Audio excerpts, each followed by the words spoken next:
தாவீதின் மகனுக்கு ஓசன்னா, ஆண்டவர் பெயரால் வருகிறவர் ஆசி பெற்றவரே, இஸ்ரவேலின் அரசரே, உன்னதங்களிலே ஓசன்னா, உன்னதங்களிலே ஓசன்னா. அன்புக்குரியவர்களே, ஆண்டில் 52 வாரங்கள். இந்த வாரம் புனித வாரம், கீழை திரு அவையிலே பெரிய வாரம், இன்னும் வீக் ஆஃப் ஆத்தென்டிசிட்டி, உண்மையாகவே சாட்சியமிக்க வாரம், எடுத்துக்காட்டான வாரம், அதிகாரப்பூர்வமான வாரம் என்றெல்லாம் அழைக்கப்படுகிறது. இந்த முக்கியமான வாரத்தில் ஆண்டவருடைய பாடுகளை, அவருடைய உயிர்ப்பை கொண்டாடி நாம் எல்லாரும் புது வாழ்வு பெற அழைக்கப்பட்டிருக்கிறோம். மற்ற எந்த வாரத்தில் ஒருவேளை மனம் போன போக்கிலே வாழ்ந்திருந்தாலும், எந்த வாரத்தின் மறை நிகழ்வுகளில் பங்கு கொண்டு உள்ளம் தொடப்பட்டு நம்முடைய பிறப்பால், இருப்பால், செயல்பாடுகளால் ஆண்டவரை மகிமைப்படுத்த வேண்டும். இன்றைக்கு பாருங்கள், மத்தேயு நற்செய்தியிலிருந்து நாம் வாசிக்க கேட்டோம். இந்த பவனியின் தொடக்கத்தில் முதலில் ஆண்டவர் கழுதையை, அதன் குட்டியை அழைத்து வரும்படி பணிக்கிறார். யாராவது உங்களிடம் ஏதேனும் கேட்டால் இவை ஆண்டவருக்கு தேவை என சொல்லுங்கள். நான் ஒரு கழுதை. நம்ம எல்லாருமே கழுதைகள்தான், கழுதை குட்டிகள்தான். நம்ம எல்லாரும் ஆண்டவருக்கு தேவை என்பதை உணர்ந்து கொள்ள வேண்டும். ஆண்டவரே, உம்மை சுமந்து செல்ல நான் தயாராக இருக்கிறேன். ஆண்டவரே, உமக்காக நான் வாழ்வேன் என்று நாம் உறுதி கொள்ள வேண்டும். அதிலும் இந்த ஆண்டு மத்தேயு நற்செய்தியிலிருந்து மார்க்கும் லூக்காவும் என்ன சொல்லுகிறார்கள் என்றால், அந்த கழுதையில் இதுவரை யாருமே உட்காரவில்லையாம். அப்படியானால் கன்னியான கழுதை, அர்ப்பணிக்கப்பட்ட கழுதை. பல நேரங்களில் நம் இதயங்களில் எதையோ உட்கார வைத்து விடுகிறோம். ஆண்டவர் தான் உட்கார வேண்டும். ஆண்டவருக்கு சொந்தம். ஆண்டவரை சுமக்க வேண்டும். பாருங்கள், ஆண்டவர் குதிரை மீது அமர்ந்து போயிருக்கலாம். ஆண்டவர் எளிமையை, தாழ்மையை நமக்கு கற்றுக் கொடுக்கத்தான் குதிரையை தேர்ந்து கொள்ளாமல் கழுதையை தேர்ந்து கொண்டார். அதே போல சண்டை போட நினைக்காமல் சமாதானத்தை கற்றுக் கொடுக்க அன்றைக்கு கழுதையை தேர்ந்து கொண்டார். எளிமையுள்ளவர் கழுதை குட்டியின் மீது அமர்ந்து வருகிறார் என்று இறைவாக்குனர் சொன்னது நிறைவேறியது. எல்லாரும் ஆண்டவரை வரவேற்று தாவீதின் மகனுக்கு ஓசான்னா என்று ஆர்ப்பரிக்கின்றார்கள். இதற்கு முந்தைய பகுதியில் 2 பார்வையற்றவர்கள் தாவீதின் மகனே எங்கள் மேல் இரக்கமாயிரும் என்று சொன்னார்கள். மீண்டுமாக ஆண்டவருடைய இறைத்தன்மை அறிக்கையிடப்படுகிறது. பிரியமான சகோதர சகோதரிகளே, இந்த பவனியின் போது ஒரு பக்கம் ஆண்டவர் நம்மோடு இருக்கிறார், இயேசு ஆண்டவர். இன்னொரு பக்கம் அந்த இயேசு ஆண்டவர் வர இருக்கிறார். ஒரு பக்கம் இயேசு ஆண்டவர் நம்மை வழிநடத்துகிறார், விண்ணை நோக்கி, தம் தந்தையை நோக்கி. உடன் இருக்கிற ஆண்டவரை, வர இருக்கின்ற ஆண்டவரை, விண்ணகத்துக்கு நாம் செல்ல வேண்டும் என்று தூண்டுகின்ற ஆண்டவரை மறக்காமல் நாம் இந்த பவனியில் பங்கு கொள்வோம். தாட்சியோடு இருப்போம். சமாதானத்தை வளர்ப்போம். ஆண்டவர் கடவுள் என்று அறிக்கையிடுவோம். இந்த நாட்களின் உண்மையான கருத்துக்களை புரிந்து கொண்டு நம் வாழ்வு ஜொலிக்குமாறு அமைத்து கொள்வோம். அன்புமிக்க சகோதர சகோதரிகளே, இயேசுவை புகழ்ந்து ஆர்ப்பரித்த மக்கள் திரளை போன்று நாமும் அமைதியுடன் புறப்படுவோம். எபிரேயர்களின் சிறுவர் குழாம் ஒலிவ கிளைகளை பிடித்தவராய் உன்னதங்களிலே ஓசன்னா என்று முழங்கி ஆர்ப்பரித்து ஆண்டவரை எதிர்கொண்டனரே. மண்ணுலகும் அதில் நிறைந்துள்ள அனைத்தும் ஆண்டவருடையவை. நில உலகும் அதில் வாழ்வனவும் அவருக்கே சொந்தம். ஏனெனில் கடல்கள் மீது அதற்கு அடித்தளமிட்டவர் அவரே, ஆறுகள் மீது அதை நிலைநாட்டியவரும் அவரே. எபிரேயர்களின் சிறுவர் குழாம் ஒலிவ கிளைகளை பிடித்தவராய் உன்னதங்களிலே ஓசன்னா என்று முழங்கி ஆர்ப்பரித்து ஆண்டவரை எதிர்கொண்டனரே. ஆண்டவரது மலையில் ஏறக்கூடியவர் யார்? அவரது திருத்தலத்தில் நிற்கக்கூடியவர் யார்?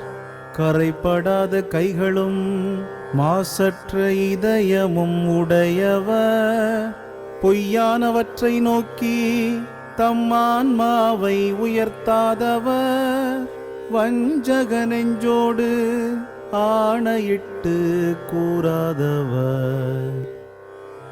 எபிரேயர்களின் சிறுவர் குழாம் ஒலிவ கிளைகளை பிடித்தவராய் உன்னதங்களிலே ஓசன்னா என்று முழங்கி ஆர்ப்பரித்து ஆண்டவரை எதிர்கொண்டனரே. இவரே ஆண்டவரிடம் ஆசி பெறுவார். தம் மீட்பராம் கடவுளிடமிருந்து நேர்மையாளரென தீர்ப்பு பெறுவார். அவரை நாடுவோரின் தலைமுறையினர் இவர்களே. யாக்கோபின் கடவுளது முகத்தை தேடுவோர் இவர்களே. எபிரேயர்களின் சிறுவர் குழாம் ஒலிவ கிளைகளை பிடித்தவராய் உன்னதங்களிலே ஓசன்னா.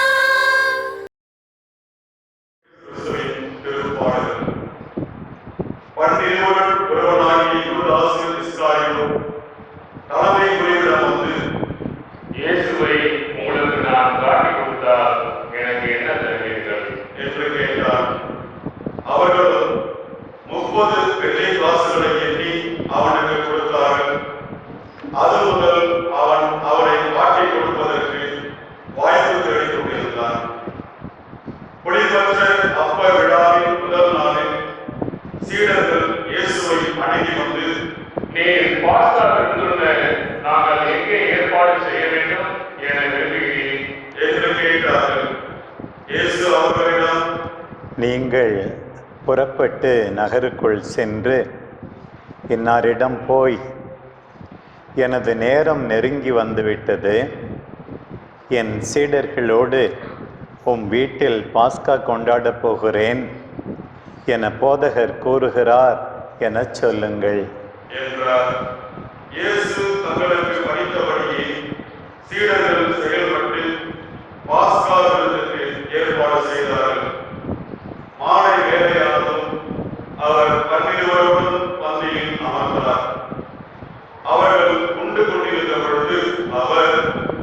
உங்களுள் ஒருவன் என்னை காட்டிக் கொடுப்பான் என உறுதியாக உங்களுக்கு சொல்கிறேன் என்றார். அப்பொழுது அவர்கள் மிகவும் வருத்தமுற்றவர்களாய், ஆண்டவரே, அது நானோ என ஒவ்வொருவரும் அவரிடம் கேட்கத் தொடங்கினார்கள். அதற்கு அவர், என்னுடன் பாத்திரத்தில் தொட்டு உண்பவனே என்னை காட்டிக் கொடுப்பான். மானிட மகன் தம்மை பற்றி மறைநூலில் எழுதியுள்ளபடியே போகிறார். ஆனால் ஐயோ, அவரை காட்டிக் கொடுக்கிறவனுக்கு கேடு. அம்மனிதன் பிறவாதிருந்தால் அவனுக்கு நலமாயிருந்திருக்கும் என்றார். அவரை காட்டிக் கொடுத்த யூதாசும், ரவி, நானோ என அவரிடம் கேட்க, இயேசு நீயே சொல்லிவிட்டாய் என்றார். அவர்கள் உணவு அருந்திக் கொண்டிருந்த பொழுது இயேசு அப்பத்தை எடுத்து கடவுளை போற்றி அதை விட்டு சீடர்களுக்கு கொடுத்து, இதை பெற்று உண்ணுங்கள், இது எனது உடல். என்றார்.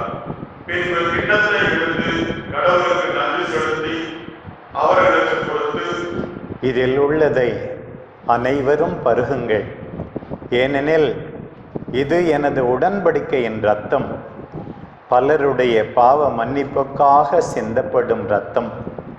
இனிமேல் என் தந்தையின் ஆட்சி வரும் அந்நாளில்தான் நான் உங்களோடு திராட்சை பழ ரசத்தை குடிப்பேன், அதுவரை குடிக்க மாட்டேன் என நான் உங்களுக்கு சொல்கிறேன் என்றார். அவர்கள் புகழ் பாடல் பாடிவிட்டு ஒளித மலைக்கு சென்றார்கள். அதன் பின்பு இயேசு அவர்களிடம், என்றிரவு நீங்கள் அனைவரும் என்னை விட்டு ஓடிப்போவீர்கள், ஏனெனில் ஆயரை வெட்டுவேன், அப்போது மந்தையில் உள்ள ஆடுகள் சிதறடிக்கப்படும் என்று மறைநூலில் எழுதியுள்ளது. நான் உயிருடன் எழுப்பப்பட்ட பின்பு உங்களுக்கு முன்பே கலிலேயாவுக்கு போவேன் என்றார். அதற்கு பேதுரு அவரிடம், எல்லாரும் உம்மை விட்டு ஓடி போய்விட்டாலும் நான் ஒருபோதும் ஓடி போக மாட்டேன் என்றார். இயேசு அவரிடம், என்றிரவில் சேவல் கூவும் முன் மும்முறை நீ என்னை மறுதலிப்பாய் என உறுதியாக உனக்கு சொல்லுகிறேன் என்றார். பேதுரு அவரிடம், நான் உம்மோடு சேர்த்து இறக்க வேண்டியதா இருந்தாலும் உம்மை ஒருபோதும் மறுதலிக்க மாட்டேன் என்றார். அவ்வாறே சீடர்கள் அனைவரும் சொன்னார்கள். பின்னர் இயேசு சீடர்களுடன் கெத்சமனி என்னும் இடத்திற்கு வந்தார். அவர், நான் அங்கே போய் இறைவனிடம் வேண்டும் வரை இங்கே அமர்ந்திருங்கள் என்று அவர்களிடம் கூறி பேதுருவையும் செபதேயு மக்கள் இருவரையும் தம்முடன் கூட்டிச் சென்றார். அப்போது அவர் துயரமும் மனக்கலக்கமும் அடையத் தொடங்கினார். அவர், எனது உள்ளம் சாவு வரும் அளவுக்கு ஆழ்துயரம் கொண்டுள்ளது, நீங்கள் என்னோடு இங்கேயே தங்கி விழித்திருங்கள் என்று அவர்களிடம் கூறினார். பிறகு அவர் சற்று அப்பால் சென்று முகம் குப்புற விழுந்து, என் தந்தையே, முடிந்தால் இத்துன்ப கிண்ணம் என்னை விட்டு அகலட்டும், ஆனாலும் என் விருப்பப்படி அல்ல, உமது விருப்பப்படியே நிகழட்டும் என்று கூறி இறைவனிடம் வேண்டினார். அதன் பின்பு அவர் சீடர்களிடம் வந்து அவர்கள் உறங்கிக் கொண்டிருப்பதைக் கண்டு பேதுருவிடம், 1 மணி நேரம் கூட என்னோடு விழித்திருக்க உங்களுக்கு வலுவில்லையா? உங்கள் மனம் ஆர்வமுடையதுதான், ஆனால் உடல் வலுவற்றது. எனவே சோதனைக்கு உட்படாதிருக்க விழித்திருந்து இறைவனிடம் வேண்டுங்கள் என்றார். மீண்டும் சென்று, என் தந்தையே, நான் குடித்தால் அன்றி இத்துன்ப கிண்ணம் அகல முடியாதென்றால் உமது திருவுளப்படியே ஆகட்டும் என்று 2ஆம் முறையாக இறைவனிடம் வேண்டினார். அவர் திரும்பவும் வந்தபோது சீடர்கள் உறங்கிக் கொண்டிருப்பதைக் கண்டார். அவர்களுடைய கண்கள் தூக்க கலக்கமாயிருந்தன. அவர் அவர்களை விட்டு மீண்டும் சென்று மறுபடியும் அதே வார்த்தைகளை சொல்லி 3ஆம்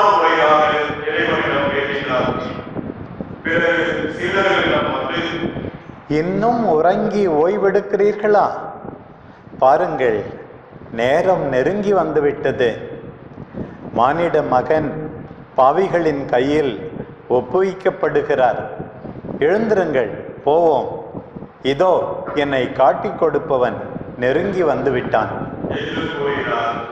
இயேசு தொடர்ந்து பேசிக் கொண்டிருந்த போது 12 ஒருவனாகிய யூதாசு அங்கு வந்தான்.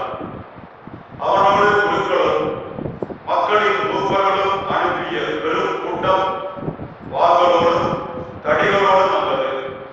அவரை காட்டிக் கொடுக்க இருந்தவன், நான் ஒருவரை முத்தம் எடுக்கிறேன், அவர்தான் இயேசு, அவரை பிடித்துக் கொள்ளுங்கள் என்று அவர்களுக்கு அடையாளம் சொல்லியிருந்தான். அவன் நேராக இயேசுவிடம் சென்று, ரவி வாழ்க என கூறிக்கொண்டே அவரை முத்தமிட்டான். இயேசு அவரிடம், தோழா, எதற்காக வந்தாய் என்று கேட்டார். அப்பொழுது அவர்கள் இயேசுவை அணுகி அவரை பற்றி பிடித்து கைது செய்தனர். உடனே இயேசுவோடு இருந்தவர்கள் ஒருவர் தமது கையை நீட்டி வாளை உருவி தலைமை குருவின் பணியாளரை தாக்கி அவருடைய காலை துண்டித்தார். அப்பொழுது இயேசு அவரிடம், உனது வாளை அதன் உரையில் திரும்ப போடு. ஏனெனில் வாளை எடுப்போர் அனைவரும் வாளால் அழிந்து போவர். நான் என் தந்தையின் துணையை வேண்ட முடியாதென்றா நினைத்தாய்? நான் வேண்டினால் அவர் 12 பெரும் படைப்பிரிவுகளுக்கு மேற்பட்ட வான தூதரை எனக்கு அனுப்பி வைப்பாரே. அப்படியானால் இவ்வாறு நிறைவேற வேண்டும் என்ற மறைநூல் வாக்குகள் எவ்வாறு நிறைவேறும் என்றார். அவ்வேளையில் இயேசு மக்கள் கூட்டத்தை பார்த்து, கள்வனை பிடிக்க வருவது போல் வாள்களோடும் தடிகளோடும் என்னை கைது செய்ய வந்தது ஏன்? நான் நாள்தோறும் கோவிலில் அமர்ந்து கற்பித்துக் கொண்டிருந்தேன், நீங்கள் என்னை பிடிக்கவில்லையே. இறைவாக்கினர் எழுதியவை நிறைவேறவே இவை அனைத்தும் நிகழ்கின்றன என்றார். அப்பொழுது சீடர்கள் எல்லாரும் அவரை விட்டுவிட்டு தப்பி ஓடினார்கள்.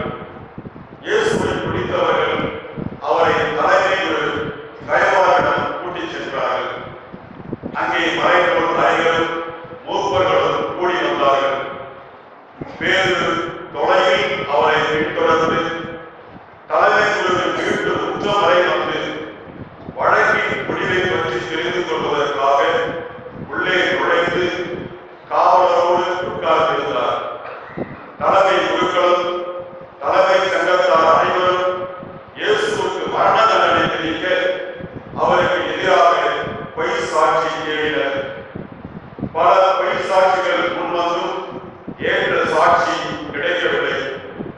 இறுதியாக 2 முன்வந்தனர். அவர்கள், இவன் கடவுளுடைய திருக்கோவிலை இடித்து அதை 3 நாளில் கட்டி எழுப்ப என்னால் முடியும் என்றார் என்று கூறினார்கள். அப்பொழுது தலைமை குரு எழுந்து அவரிடம், இவர்கள் உனக்கு எதிராக கூறும் சான்றுக்கு மறுமொழி கூற மாட்டாயா என்று கேட்டார். ஆனால் இயேசு பேசாதிருந்தார். மேலும் தலைமை குரு அவரிடம், நீ கடவுளின் மகனாகிய மெசியாவா? வாழும் கடவுளின் பெயரால் ஆணையிட்டு சொல்லுமாறு உன்னிடம் கேட்கிறேன் என்றார். அதற்கு இயேசு, நீரே சொல்லுகிறீர். மானிட மகன் வல்லவராம் கடவுளின் வலப்புறத்தில் வீற்றிருப்பதையும் வான மேகங்களின் மீது வருவதையும் இது முதல் நீங்கள் காண்பீர்கள் என உங்களுக்கு சொல்கிறேன் என்றார். உடனே தலைமை குரு தாம் வேறுடையை பிடித்துக் கொண்டு, இவன் கடவுளை பழித்துரைத்தார்.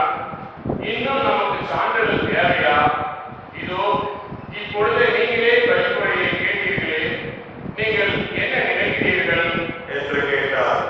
அதற்கு அவர்கள், இவன் சாக வேண்டியவன் என பதிலளித்தார்கள். பின்பு அவருடைய முகத்தில் துப்பி அவரை கையால் ஊற்றினார்கள். வேறு சிலர் அவரை கன்னத்தில் அறைந்து, இறைவாக்கினர் மெசியாவே, உன்னை அழைத்தது யார் சொல் என்று கேட்டனர். பேதுரு வெளியே முற்றத்தில் உட்கார்ந்திருந்தார்.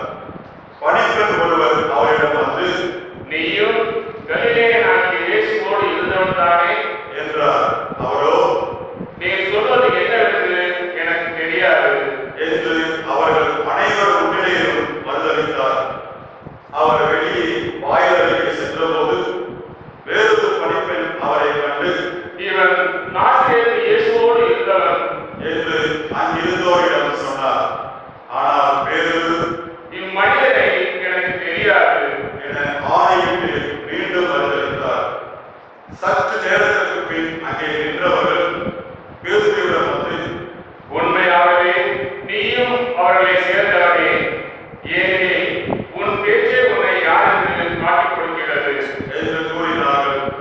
அப்பொழுது அவர், இந்த மனிதனை எனக்கு தெரியாது என்று சொல்லி சபிக்கவும் ஆணையிடவும் தொடங்கினார். உடனே சேவல் கூறிற்று. அப்பொழுது சேவல் கூவும், நீ என்னை மும்மறையில் மறுதலிப்பாய் என்று இயேசு கூறியதை பேதுரு நினைவு கூர்ந்து வெளியே சென்று மனம் நொந்து அழுதார். பொழுது விடிந்ததும் தலைமை குருக்கள் மக்களின் மூப்பர்கள் யாவரும் இயேசுவை கொல்ல அவருக்கு எதிராக ஆலோசனை செய்தனர். அவரை கட்டி இழுத்துச் சென்று ஆளுநர் பிலாத்திடம் ஒப்புவித்தனர். அதன் பின் இயேசு தண்டனை தீர்ப்பு அடைந்ததை கண்டபோது அவரை காட்டிக் கொடுத்த யூதாசு மனம் வருந்தி தலைமை குருக்களிடமும் மூப்பர்களிடமும் 30 வெள்ளிக்காசுகளையும் திருப்பிக் கொண்டு வந்து, பலி பாவம் இல்லாதவரை காட்டிக் கொடுத்து பாவம் செய்தேன் என்றார். அதற்கு அவர்கள், அதை பற்றி எங்களுக்கு என்ன, நீயே பார்த்துக்கொள் என்றார்கள். அதன் பின்பு அவன் அந்த வெள்ளிக்காசுகளை கோவிலில் எறிந்துவிட்டு புறப்பட்டு போய் தூக்கு போட்டுக் கொண்டார். தலைமை குருக்கள் வெள்ளிக்காசுகளை எடுத்து, இது ரத்தத்திற்கான விளையாடலால் இதை கோவில் காணிக்கை பெட்டியில் போடுவது முறையல்ல என்று சொல்லி கலந்து ஆலோசித்து அந்நியரை அடக்கம் செய்ய அவற்றை கொண்டு உயரும் நிலத்தை வாங்கினார்கள். இதனால்தான் அந்நிலம் இரத்த நிலம் என்று இன்று வரை அழைக்கப்படுகிறது. இஸ்ரவேல் மக்களால் விளைவிக்கப்பட்டவருடைய விலையான 30 வெள்ளிக்காசுகளையும் கையில் எடுத்து, ஆண்டவர் எனக்கு பணித்தபடியே அதை உயரும் நிலத்திற்கு கொடுத்தார்கள் என்று எரிவாக்கினர் எரேமியா உரைத்தது அப்பொழுது நிறைவேறியது. இயேசு ஆளுநர் பிலாத்து முன்னிலையில் நின்று கொண்டிருந்தார். ஆளுநர் அவரை நோக்கி, நீ யூதரின் அரசனா என்று கேட்டார்.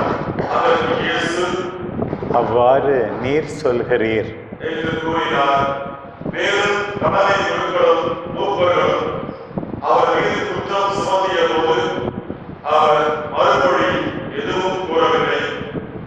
பின்பு பிலாத்து அவரிடம், உனக்கு எதிராக எத்தனையோ சான்றுகள் கூறுகின்றார்களே, உனக்கு கேட்கவில்லையா என்றார். அவரோ ஒரு சொல் கூட அவனுக்கு மறுமொழியாக கூறவில்லை. ஆகவே ஆளுநர் மிகவும் வியப்புற்றார். மக்கள் திரும்பி கேட்கும் ஒரு கைதியை அவர்களுக்காக விழாவின் போது ஆளுநர் விடுதலை செய்வது வழக்கம். அந்நாளில் பரவா என்னும் பேருவான கைதி ஒருவர் இருந்தார். மக்கள் ஒன்று கூடி வந்திருந்த போது பிலாத்து அவர்களிடம், நாம் யாரை விடுதலை செய்ய வேண்டும் என விரும்புகிறீர்கள், பரபாவையா அல்லது மெசியா என்னும் இயேசுவையா என்று கேட்டார். ஏனெனில் அவர்கள் பொறாமையால்தான் இயேசுவை தன்னிடம் ஒப்புவித்திருக்கிறார்கள் என்பது அவனுக்கு தெரியும். பிலாத்து நடுவர் இருக்கை மீது அமர்ந்திருந்த பொழுது அவனுடைய மனைவி அவனிடம் ஆள் அனுப்பி, அந்த நேர்மையாளரின் வழக்கில் நீ தலையிட வேண்டாம், ஏனெனில் அவர் பொருட்டு இன்று கனவில் மிகவும் துன்புற்றேன் என்று கூறினார். ஆனால் தலைமை குருக்களும் மூப்பர்களும் பரவாவை விடுதலை செய்ய கேட்கவும் இயேசுவை தீர்த்து கட்டவும் கூட்டத்தினரை தூண்டிவிட்டார்கள். ஆளுநர் அவர்களை பார்த்து, இவ்விருவரில் யாரை விடுதலை செய்ய வேண்டும், உங்கள் விருப்பம் என்ன என கேட்டார். அதற்கு அவர்கள் பரபாவை என்று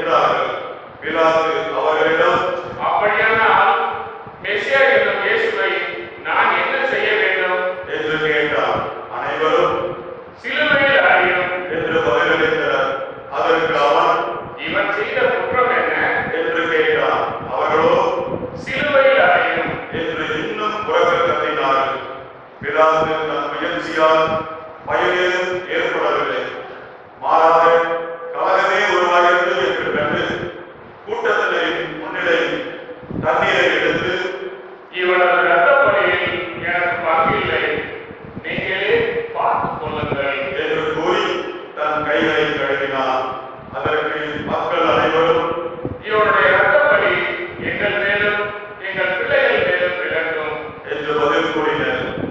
அப்போது அவன் பரபாவை அவர்கள் விருப்பத்திற்கு இணங்க விடுதலை செய்தான்.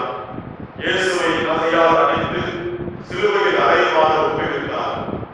ஆளுநரின் படையினர் இயேசுவை ஆளுநர் மாளிகைக்கு கூட்டிச் சென்று அங்கிருந்த படைப்பிரிவினர் அனைவரையும் அவர் முன் ஒன்று கூட்டினர்.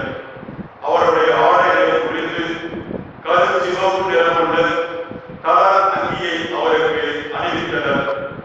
அவர்கள் ஒரு முள்முடி பின்னி அவரது தலையின் மேல் வைத்து அவருடைய வலக்கையில் ஒரு கோலை கொடுத்து அவர் முன் முழந்தார்படியிட்டு, யூதரின் அரசரே வாழ்க என்று சொல்லி ஏளனம் செய்தனர்.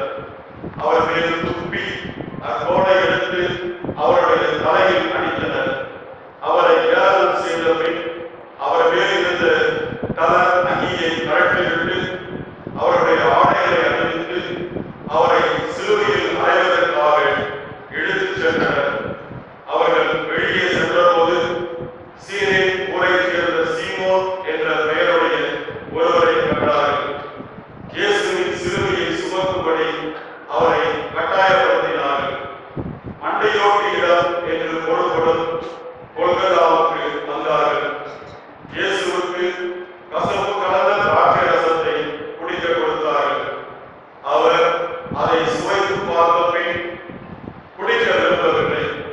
அவர்கள் அவரை சிலுவையில் அறைந்த பின்பு குலுக்கல் முறையில் அவருடைய ஆடைகளை பங்கிட்டுக் கொண்டார்கள்.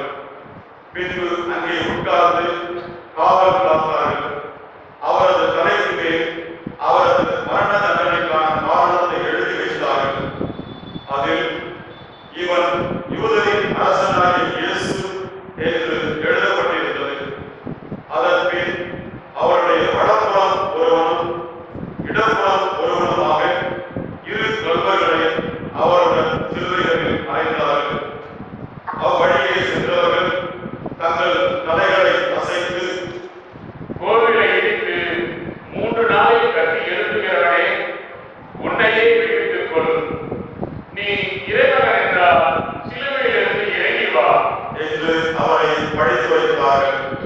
அவ்வாறே தலைமை குருக்கள் மறைந்தும் அறிஞர்களுடன் மூப்பர்களுடன் சேர்ந்து அவரை ஏளனம் செய்தனர். அவர்கள், பிறரை விடுவித்தான், தன்னையே விடுவிக்க இயலவில்லை. இவன் இஸ்ரேலுக்கு அரசனா? இப்பொழுது சிலுவையிலிருந்து இறங்கி வரட்டும். அப்பொழுது நாங்கள் இவனை நம்புவோம். கடவுளிடம் இவன் உறுதியான நம்பிக்கை கொண்டிருந்தானா? அவர் விரும்பினார் இப்போது இவனை விடுவிக்கிட்டோம். நாம் இறைவன் என்றானே என்று கூறினார்கள். அவ்வாறே அவரோடு சிலுவையில் அறையப்பட்டிருந்த கல்வர்களும் அவரை இகழ்ந்தார்கள். நண்பகல் 12 மணி முதல் பிற்பகல் 3 மணி வரை நாடு முழுவதும் இருள் உண்டாயிற்று. 3 மணி அளவில் இயேசு, ஏலி ஏலி லேமா சபக்தானி, அதாவது என் இறைவா ஏன் என்னை கைவிட்டீர் என்று உரத்த குரலில் கத்தினார். அங்கே நின்று கொண்டிருந்தவர்கள் சிலர் அதை கேட்டு, இவன் எலியாவை கூப்பிடுகிறான் என்றனர். உடனே அவர்கள் ஒருவர் ஓடி சென்று கடற்பஞ்சை எடுத்து குளித்த திராட்சை ரசத்தில் தோய்த்து அதை தோளில் மாட்டி அவருக்கு குடிக்க கொடுத்தார். மற்றவர்களோ, ஒரு எலியாவது இவனை விடுவிப்பாரா என்று பார்ப்போம் என்றார்கள். இயேசு மீண்டும் உரத்த குரலில் கத்தி உயிர் விட்டார்.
பெண்களும் அங்கிருந்தார்கள்.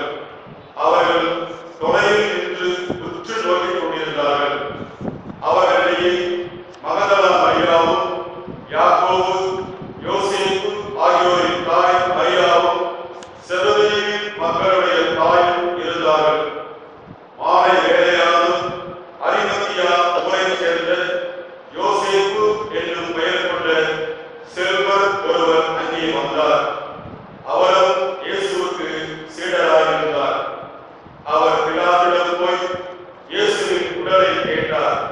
பிலாத்தும் அதை கொடுத்துவிட கட்டளையிட்டார். யோசேப்பு அவ்வுடலை பெற்று தூய்மையான மெல்லிய துணியால் சுற்றி தமக்கென வாயில் வெட்டியிருந்த புதிய கல்லறையில் கொண்டு போய் வைத்தார்.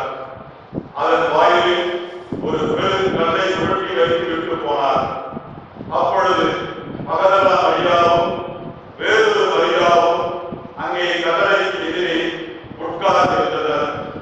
மறுநாள், அதாவது 1000 நாளுக்கு அடுத்த நாள், தலைமை குருக்களும் பரிசேயர்களும் பிலாத்திடம் கூடி வந்தார்கள். அவர்கள், ஐயா, அந்த எஸ்தர் உயிருடன் இருந்த பொழுது 3 நாளுக்கு பின்பு நான் உயிருடன் எழுப்பப்படுவேன் என்று சொன்னது எங்களுக்கு நினைவில் இருக்கிறது. ஆகையால் 3 நாள் வரை கல்லறையை கருத்தாய் காவல் செய்ய கட்டளையிடும். இல்லையெனில் அவருடைய சீடர்கள் ஒருவேளை வந்து அவன் உடலை பிடி சென்று விட்டு இறந்த அவர் உயிருடன் எழுப்பப்பட்டார் என்று மக்களிடம் சொல்ல நேரிடும். அப்பொழுது முந்தின ஏமாற்று வேலையை விட பிந்தினது மிகுந்த கேடு விளைவிக்கும் என்றனர். அதற்கு பிலாத்து அவர்களிடம், உங்களிடம் காவல் வீரர்கள் இருக்கிறார்கள். நீங்களே போய் உங்களுக்கு தெரிந்தபடி கருத்தாய் காவல் செய்யுங்கள் என்றார். அவர்கள் போய் கல்லறையை மூடியிருந்த கல்லுக்கு முத்திரையிட்டு காவல் வீரரை கொண்டு கருத்தாய் காவல் செய்ய ஏற்பாடு செய்தார்கள். ஆண்டவர் இயேசு கிறிஸ்துவில் மிகவும் பிரியமானவர்களே, நம்முடைய ஆத்தூர் பங்கு ஜெயராக்கினி அன்னையை பாதுகாவலியாக கொண்டிருக்கிறது. ஆத்தூருக்கு மட்டுமல்ல, சேலம் மறை மாவட்டத்தின் முதன்மை பாதுகாவலி ஜெயராக்கினி தாய்தான். அந்த தாயின் மனநிலையோடு இந்த புனித வாரத்தை தொடங்குவோம். உண்மையாகவே நம் உள்ளத்தை உருக்குகின்ற மறை நிகழ்வுகள் கொண்டாடப்படுகின்றன. இந்த ஞாயிற்றுக்கிழமைக்கு பெயர் குருத்து ஞாயிறு. இன்னொரு பெயரும் உண்டு, பாடுகளின் ஞாயிறு என்று. பவனியிலே வரும்போது நாம் எல்லாரும் குருத்துக்களை தாங்கி வந்தோம், ஆண்டவரை வரவேற்று வந்தோம்.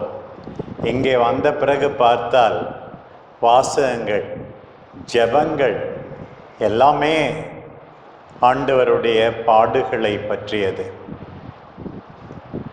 இன்னைக்கு அருமையான 3 ஜெபங்கள். திருப்பலி தொடங்கும் போது இங்கே ஒரு ஜெபம், காணிக்கையின் போது ஒரு ஜெபம், பிறகு நற்கருணை முடிந்து ஒரு ஜெபம்.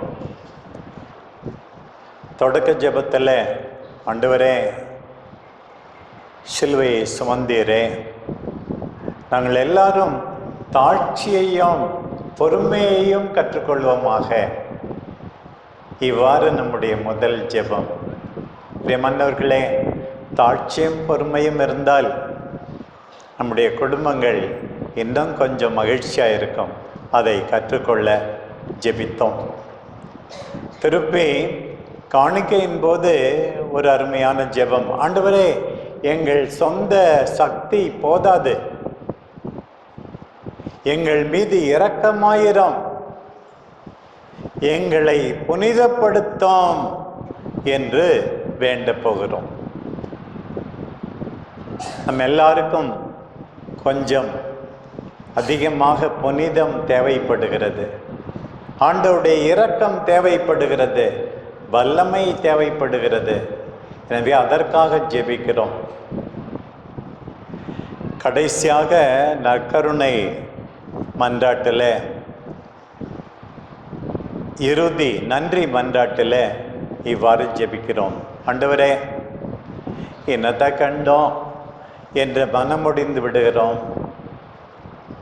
தொடர்ந்து நேர்மையாகத்தான் துன்புற்றுதான் வாழ வேண்டுமா என்று கேள்வி கேட்கிறோம்.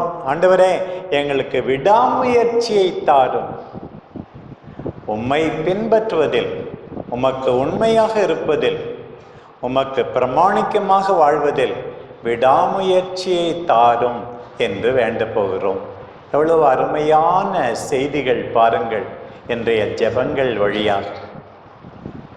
பிரியமானவர்களே, இன்றைக்கு நீண்ட நற்செய்தி பகுதி. ஆண்டிலேயே நற்செய்திக்காக இவ்வளவு நேரம் நிற்பது 2 நாள் தான். ஒன்று இந்த குருத்து ஞாயிறன்று, இன்னொன்று பெரிய வெள்ளிக்கிழமை நற்செய்தி. பெரிய வெள்ளிக்கிழமை ஒவ்வொரு ஆண்டும் யோவான் நற்செய்தியிலிருந்து, அது மாறாது. ஆனால் ஞாயிற்றுக்கிழமை முதல் ஆண்டு மத்தேயு நற்செய்தி இன்றைக்கு, அடுத்த ஆண்டு மார்க் நற்செய்தி 14-15 அதிகாரங்கள், அதற்கு அடுத்த ஆண்டு லூக்கா நற்செய்தி 22-23 அதிகாரங்கள். இன்றைக்கு மத்தேயு நற்செய்தி 26-27 அதிகாரங்கள், 2 அதிகாரங்கள் வாசிக்கப்பட்டது. எத்தனை அருமையான பாடங்கள்! எல்லாவற்றையும் இன்று நாம் கற்றுக்கொள்ள தேவையில்லை. யாராவது மனம் தொடப்பட்டு ஏதாவது ஒரு நல்ல காரியத்தை கற்றுக்கொண்டால் அதுவே போதும். முதலாக ஒன்றை நாம் பார்க்கிறோம். கடவுள் மனிதனாக பிறந்த பிறகு அவரிடம் இருந்த ஒரு அருமையான குணம், ஆங்கிலத்திலே சொல்வார்கள், docility to the will of the Father. தந்தையின் திருவுளத்துக்கு பணிவது. நிறைய நேரத்தில் அன்பார்ந்த மக்களே, ஏன் இஷ்டம், நான் இதான் செய்வேன்.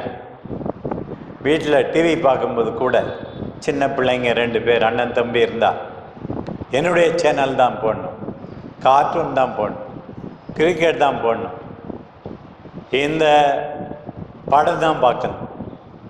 எல்லாரும் அவரவர் விருப்பத்தை தேடுகிறார்கள். இன்னைக்கு பாருங்க, பல முறை தந்தையின் விருப்பத்துக்கு பணிகின்ற ஆண்டவரை இந்த மத்தேயு நற்செய்தியின் பாடுகளின் பகுதியிலே நாம் பார்க்கிறோம். பாருங்க, கெத்செமனே தோட்டத்தில் ஆண்டவர் ஜெபிக்கின்ற போது எப்படியெல்லாம் நிகழ்ந்தது என்று பார்க்கிறோம்.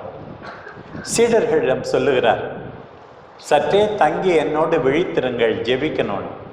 போய் 3 தடவை கண்ணீர் விட்டு கதறி ஜெபிக்கின்ற ஆண்டவர். ஒரு பக்கம் நம்ம நினைப்போம், நம்ம மேலே உள்ள அன்பினால் தான் ஆண்டவர் உயிரை கொடுத்தார், அது உண்மைதான். ஆனால் அதை விட அதிகமாக சாவு அவரை அச்சுறுத்தியது, பயமா இருந்தது நம்ம ஆண்டவருக்கு. தந்தையே, கூடுமானால் இந்த துன்ப கலம் என்னை விட்டு அகலட்டும் அப்படின்னு தான் ஜெபிக்கிறார். பயமா இருக்கு, சிலுவையை ஏற்க முடியாது. கடைசியா அவர் சிலுவையை ஏற்க காரணம் என்னவா? என்னுடைய விருப்பம் அல்ல, உம்முடைய விருப்பமே நிறைவேறட்டும். ஒவ்வொரு முறையும் பாருங்கள், அவரை அரெஸ்ட் பண்றாங்க. அப்ப பேதுரு வாளை எடுத்து வீசுகிறார். சரியா கூட வெட்டல, காது தான் வெட்டப்பட்டது. ஆண்டவர் என்ன சொல்லுகிறார்? வாளை உரையில் போடு, வாள் எடுப்போர் எல்லாம் வாளால் முடிவர்.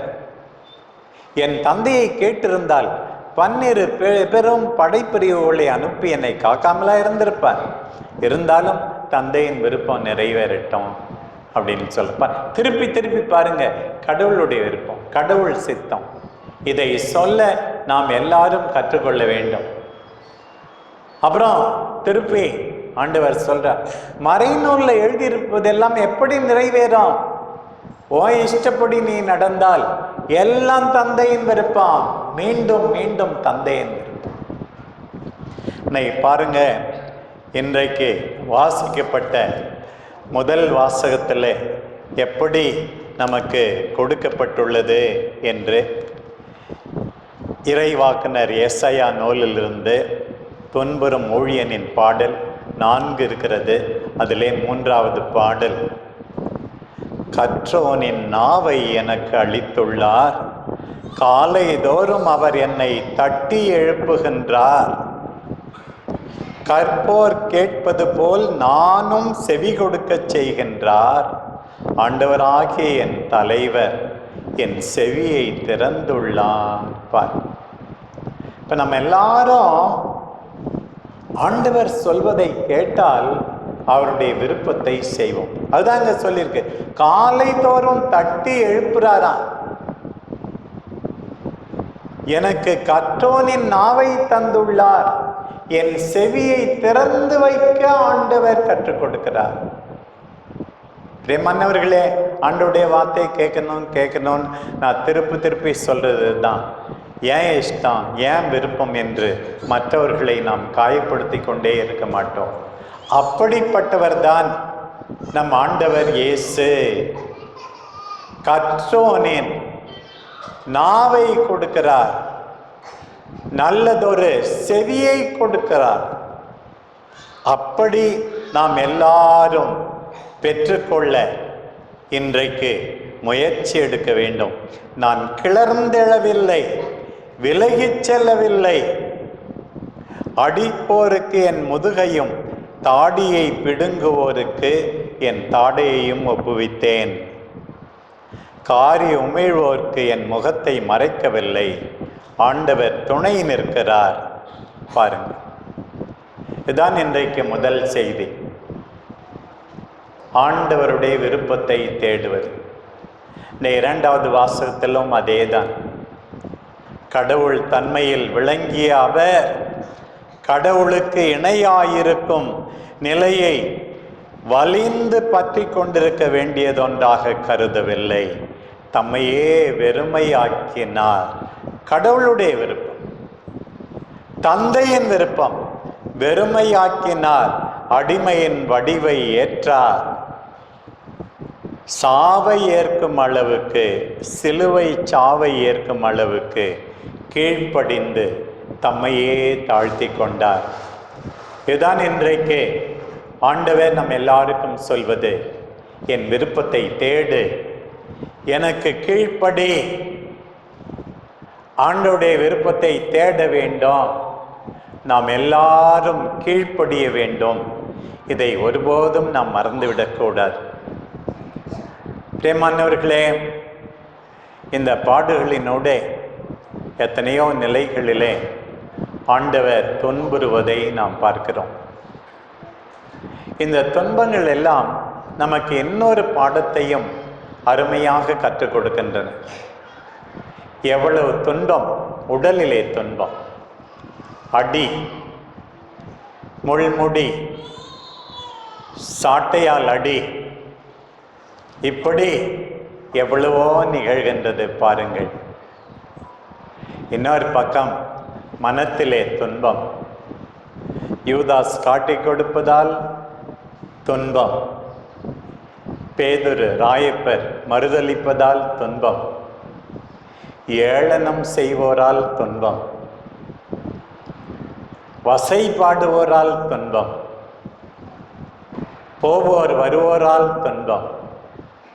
இன்னொரு பக்கம் அவர் சார்பாக யாருமே நிற்கவில்லை, ஒதுக்கப்படுவதால் துன்பம், கண்டுகொள்ளாமல் இருப்பதால் துன்பம். இன்றைக்கு ஆண்டவர் சொல்கின்ற இன்னொரு பாடம், துன்புறுகின்ற, வேதனையில் வாடுகின்ற அத்தனை பேரோடும் ஐ ஆம் இன் சாலிடாரிட்டி. இன்றைக்கு எத்தனையோ பேர் உடல் நோயால், வேதனையால், மன வலியால் சொல்லொன்னா கஷ்டத்திலே இருக்கிறார்கள். எல்லாருக்கும் ஆறுதல் அளிக்கிற செய்தி, ஆண்டவர் நம்மோடு இருக்கிறார் என்பதுதான். ஒரு பக்கம் fidelity to the Father, இன்னொரு பக்கம் solidarity with all those who suffer. நாம என்ன செய்யணும்? அந்த தந்தைக்கு நாமும் பிரமாணிக்கமா இருக்கணும். துன்புறுகின்ற அத்தனை பேரோடும் நாமும் உடன் இருக்க வேண்டும். அப்படி துன்புறுபவர் நம்முடைய வயதான பெற்றோராய் இருக்கலாம், நம்முடைய உடன்பிறப்புகளாய் இருக்கலாம், எவ்வளவோ நன்றி கெட்டத்தனத்தால் வேதனைப்படுகின்ற நண்பர்களாக இருக்கலாம். அவர்களோடு உடன் இருக்கிறோமா என்பதுதான் இன்றைக்கு ஆண்டவர் நம்மை கேட்கின்ற கேள்வி. நான் உங்களோடு உங்களுக்காக இருக்கிறேன், நீங்கள் எனக்காக துன்புறுகின்ற சகோதர சகோதரிகளுக்காக இருக்கிறீர்களா? ஆண்டவர் கேட்கின்ற கேள்வி பாருங்கள். கடைசியாக இன்றைக்கு எத்தனையோ மனிதர்களை பார்க்கிறோம். இவர்களில் நாம் யார்? அன்றைக்கு கெத்செமனே தோட்டத்தில் ஆண்டவரின் வேதனையை புரிந்து கொள்ளாமல் தூங்கிக் கொண்டிருந்தார்களே, அந்த சீடர்களா நாம்?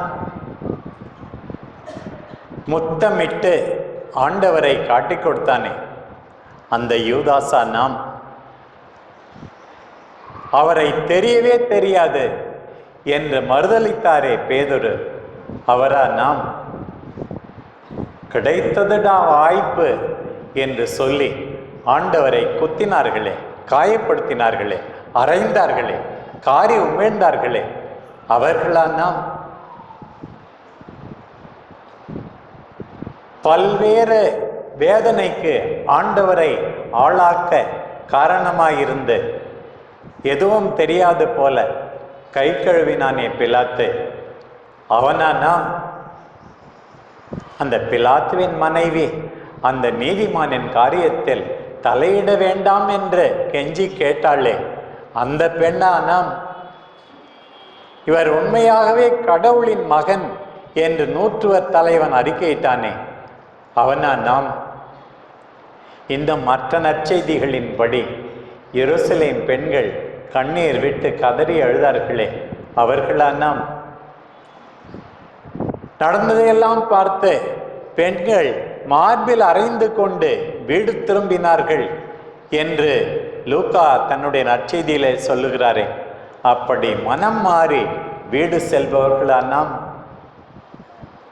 எத்தனையோ கொடூரமான மனிதர்கள், இரக்கமற்ற மனிதர்கள், கண்டுகொள்ளாத மனிதர்கள், அதே போல ஆறுதலளிக்கும் ஒரு சிலர் கூட, மரியம் வாலேனா போல, நல்ல கள்ளன் போல, எப்படிப்பட்ட மனிதர்கள் நாம்? ஆண்டவரின் பாடுகளை மிகுதியாக்க வேண்டாம். பிரியமானவர்களே, தந்தைக்கு உண்மையாக இருப்போம்.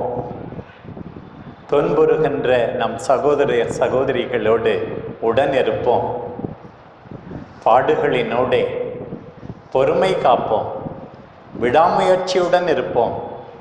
இன்னும் அதிகமாக புனிதத்தை நோக்கி வழி நடப்போம். நம் அன்பு தாய் ஜெயராக்கினி தாய் நமக்காக பரிந்து பேசுவாராக. ஆமென்.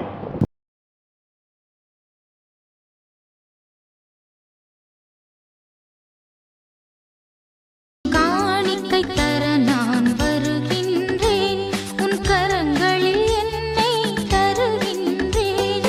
காணிக்கை தர நான் வருகின்றேன், காணிக்கை தர நான் வருகின்றேன், உன் கரங்களில் என்னை தருகின்றேன். அன்பார்ந்தவர்களே, என்னுடையதும் உங்களுடையதுமான இப்பலி எல்லாம் வல்ல தந்தையாகிய இறைவனுக்கு ஏற்றதாகும்படி மன்றாடுங்கள்.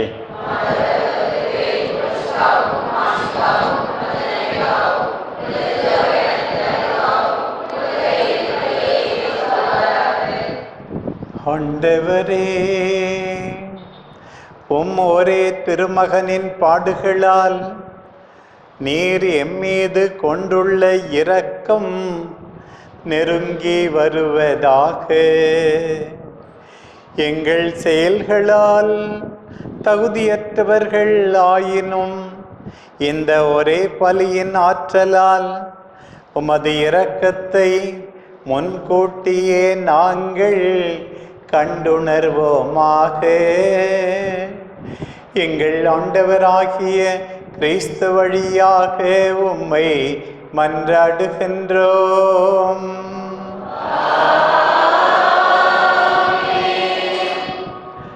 ஆண்டவர் உங்களோடு இருப்பாராக.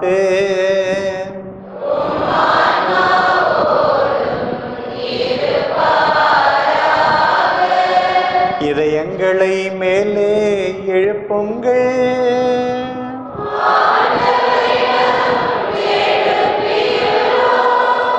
நம் இறைவனாகிய ஆண்டவருக்கு நன்றி கூறுவோம்.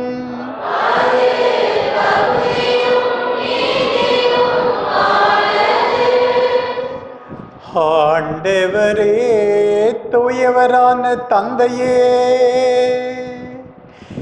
என்றுமுள்ள எல்லாம் வல்ல இறைவா, எந்நாளும் எவ்விடத்திலும் நாங்கள் உமக்கு நன்றி செலுத்துவது மெய்யாகவே தகுதியும் நீதியுமாகும்.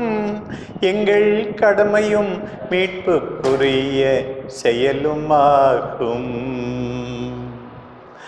மாசற்ற கிறிஸ்து பாவிகளுக்காக பாடுபடவும் தீயோரின் மீட்புக்காக அநியாயமாக தீர்ப்பிடப்படவும் திருவுளவானார். அவரது இறப்பு எங்கள் பாவங்களை போக்கியது. அவரது உயிர்த்தெழுதல் எங்களை உமக்கு ஏற்புடையவர்கள் ஆக்கியது. ஆகவே வானதூதர் புனிதர் அனைவரோடும் சேர்ந்து நாங்களும் உம்மை புகழ்ந்து முடிவின்றி பாடுவதாவது:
ஆண்டவரே, நேர்மையாகவே தூயவர், தூய்மை அனைத்துக்கும் ஊற்று. ஆகவே உம்முடைய ஆவியை பொழிந்து இக்காணிக்கைகளை தூய்மைப்படுத்த உம்மை வேண்டுகிறோம். இவ்வாறு எங்கள் ஆண்டவர் இயேசு கிறிஸ்துவின் உடலும் இரத்தமுமாக எங்களுக்கு இவை மாறுவனவாக. அவர் பாடுபட உளம் கனிந்து தம்மை கையளித்த போது அப்பத்தை எடுத்து நன்றி செலுத்தி அதை பிட்டு தம் சீடர்களுக்கு அளித்து கூறியதாவது: அனைவரும் இதிலிருந்து பெற்று உண்ணுங்கள், ஏனெனில் இது உங்களுக்காக கையளிக்கப்படும் என் உடல்.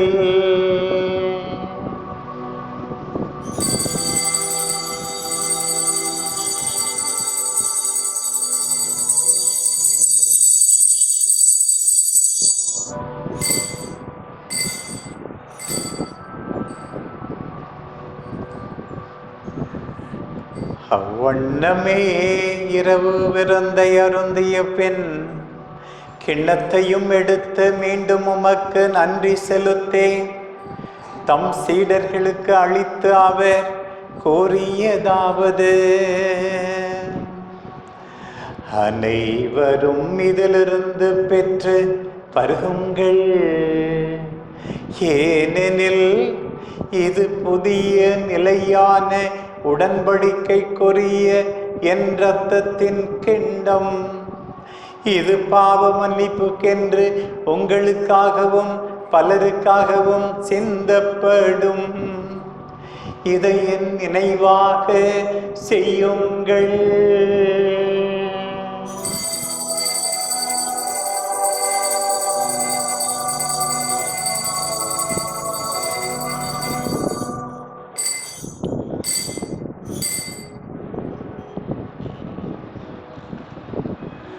நம்பிக்கையின் மறைபொருள்.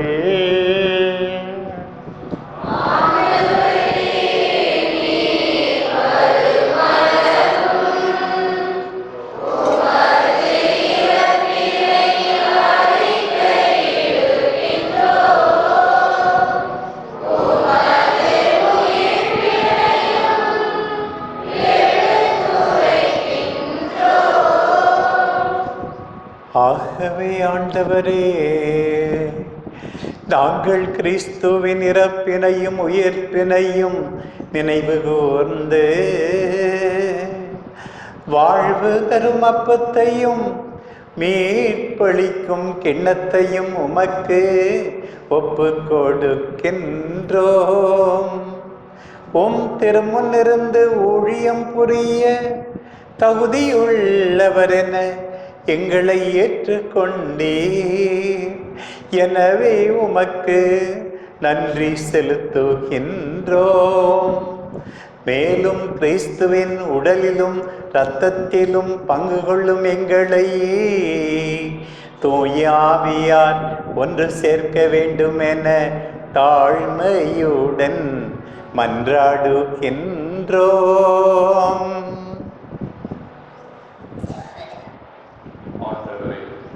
உலகிற்கும் அனைவருக்கும் திரு ஆலய நினைவு கூறுதலும் சிறப்பாக எங்கள் திருத்தந்தையிலையும் எங்கள் ஆயர் ஆயப்பன் எல்லா திரு இணையர் ஆகிய அனைவரோடும் உங்களுடைய திரு அவை அன்பில் நிறைவு பெற அருள் புரியும்.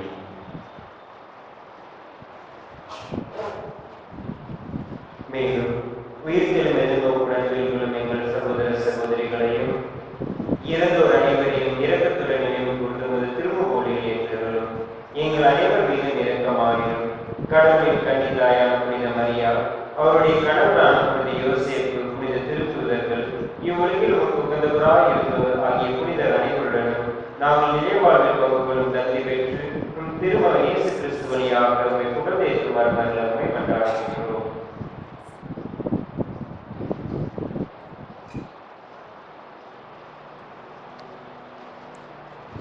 இவர் வழியாக இவரோடு இவரில் எல்லாம் வல்ல இறைவனாகிய தந்தையே, தூய ஆவியாரின் ஒன்றிப்பில் எல்லா புகழும் மாட்சியும் என்றென்றும் உமக்கு உரியதே.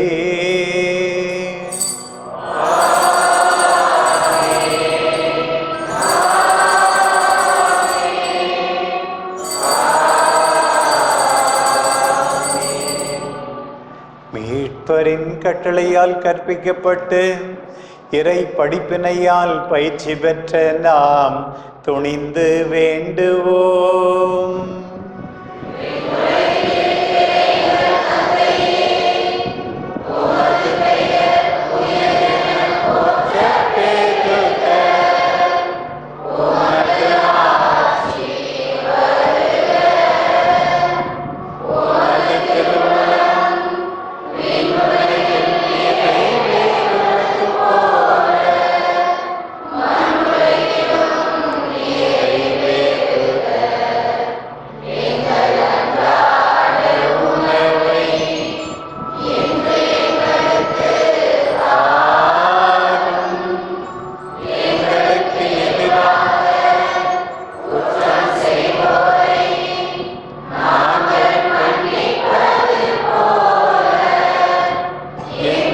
குற்றங்களை மன்னியும். எங்களை சோதனைக்கு உட்படுத்தாதேயும்.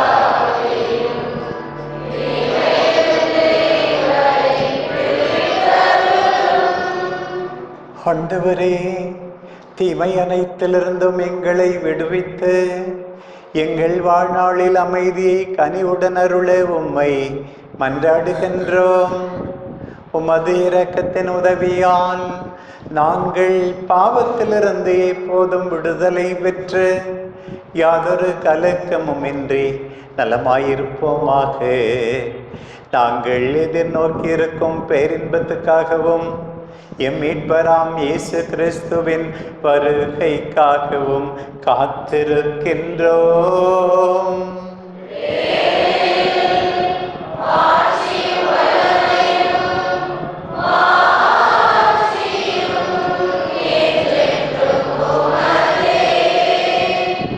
ஆண்டவரே இயேசு கிறிஸ்துவே, அமைதியை உங்களுக்கு விட்டு செல்கின்றேன், என் அமைதியையே உங்களுக்கு அளிக்கின்றேன் என்றும் திருத்தூதர்களுக்கு மொழிந்தீரே.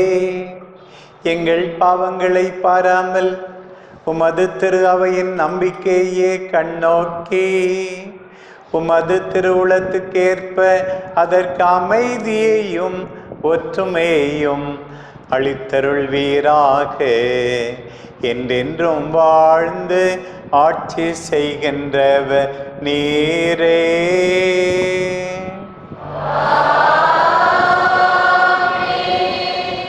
ஆண்டவருடைய அமைதி உங்கள் அனைவரோடும் என்றும் இருப்பதாக.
இதோ இறைவனின் செம்மறி, இவரே உலகின் பாவங்களை போக்குபவர், தந்தையின் திருவுளத்துக்கு பணிந்தவர், கீழ்ப்படிந்தவர், நம்மோடு நமக்காக துன்புறுபவர்.